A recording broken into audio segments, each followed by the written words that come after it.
हॉस्पिटलमध्ये जेव्हा एका 4 वर्षाच्या मुलीने जेव्हा डोळे उघडले तेव्हा तिच्यासाठी सारं बदललेलं होतं. ती आपल्या कुटुंबाला शोधत होती, पण तिला कोणीच दिसलं नाही. तिच्या कुटुंबात 14 जण होते, त्यापैकी 13 जणांचा मृत्यू झाला. तिच्या कुटुंबातील ती एकटी वाचली होती. इस्रायल गाझा युद्धानं तिचं सारं काही हिरावलं.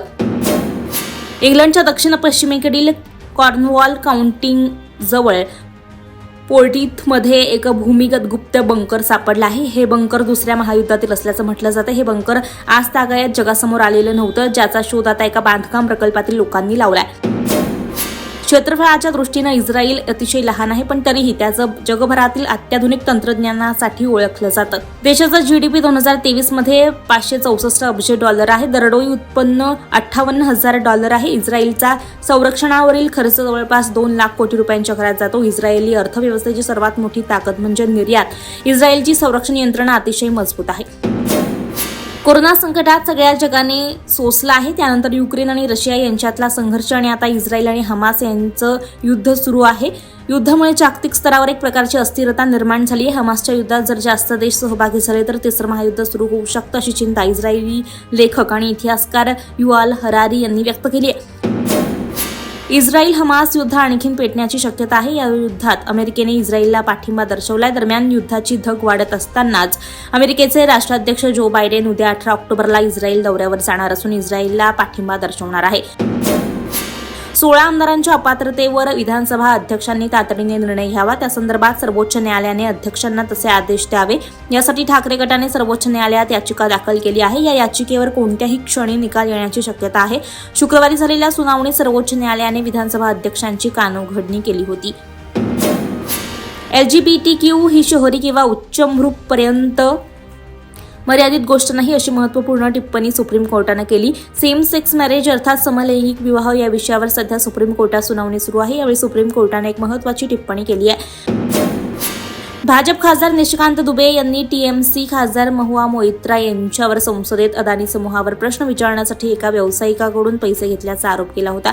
या प्रकरणात आता अदानी समूहाने प्रतिक्रिया दिली आहे. अदानी समूह म्हटलाय की काही गट आणि व्यक्ती आमचे नाव प्रतिष्ठा खराब करण्यासाठी ओव्हरटाईम काम करत आहे. काँग्रेस पक्ष आपल्या निवडणूक प्रचारासाठी भ्रष्टाचाराच्या माध्यमातून निधी गोळा करण्यासाठी कर्नाटक राज्याचा वापर ATM सारखा करत असल्याचा आरोप भाजप अध्यक्ष JP नड्डा यांनी केला.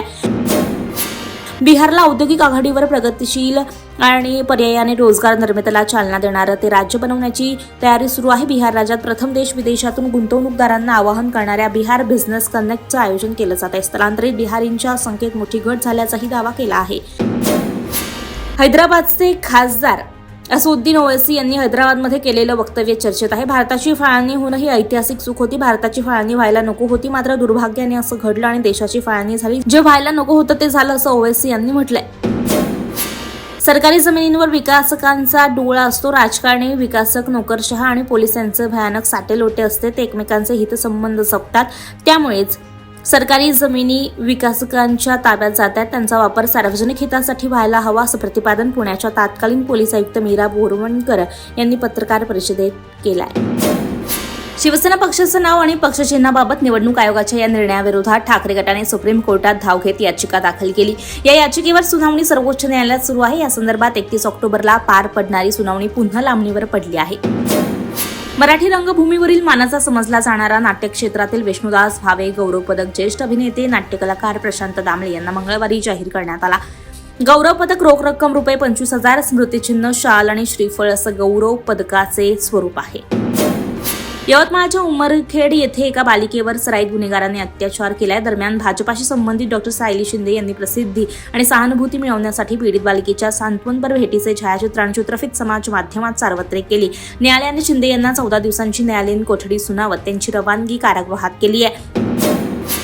मुंबईतील आंतरराष्ट्रीय विमानतळ पुढील 6 तास बंद ठेवण्यात येणार आहे. मुंबईतील छत्रपती शिवाजी महाराज आंतरराष्ट्रीय विमानतळ सकाळी 11 वाजल्यापासून बंद ठेवण्यात आलं असून सायंकाळी 5 वाजेपर्यंत बंद असणार आहे. यामुळे जवळपास 500 विमान सेवांना फटका बसणार आहे. पुढील 2 महिन्यांच्या आत विधानसभा अध्यक्षांनी शिवसेनेच्या 16 आमदारांच्या अपात्रतेवर योग्य निर्णय घेतला नाही तर सर्वोच्च न्यायालयानं त्यांना पदावरून हटवू शकते किंवा राहुल नार्वेकरांच्या कामावर सर्वोच्च न्यायालयाचे निर्बंध राहू शकतात. पुण्याच्या ससून रुग्णालयातून मेफेड्रॉन नावाच्या अंमली पदार्थाची विक्री करणाऱ्या ललित पाटीलच्या साथीदारांना नुकतीच अटक करण्यात आली. तरुणांमध्ये अंमली पदार्थ सेवन करण्याचं प्रमाण वाढतंय. गेल्या 10 महिन्यात पुण्यात 14 कोटी रुपयांचे अंमली पदार्थ जप्त करण्यात आले आहेत. रायगड जिल्ह्यात गेल्या 9 महिन्यात रस्ते अपघातांचं प्रमाण काही प्रमाणात घटलंय. गेल्या वर्षीच्या तुलनेत अपघातांची संख्या 25 घटली आहे, पण त्याचवेळी अपघातात मृतांची संख्या वाढली. ही एक चिंतेची बाब आहे. गडकरी यांचे व्यक्तिमत्व प्रसिद्ध अभिनेता राज कपूर सारखे आहे. राज कपूर कधी छोटे स्वप्न बघत नव्हते. गडकरी सुद्धा छोटे स्वप्न कधीच पाहत नाही आणि हाती घेतलेलं प्रत्येक काम देहभान हरपून पूर्ण करतात, असं प्रतिपादन उपमुख्यमंत्री देवेंद्र फडणवीस यांनी नागपूर येथे केलंय.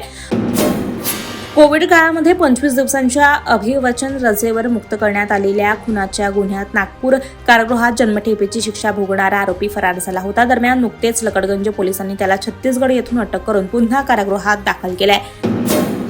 महाराष्ट्रातून मान्सूनने काढता पाय घेतलाय. परतीच्या पावसाच्या सरी देखील राज्याची वेस ओलांडतायत.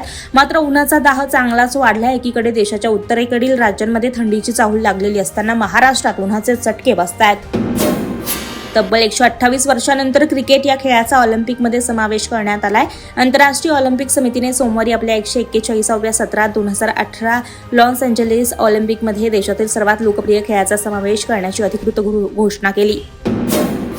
अभिनेता रणबीर कपूरचा आगामी अॅनिमल चित्रपटाची सध्या प्रेक्षक वर्ग आतुरतेनं वाट पाहत आहे.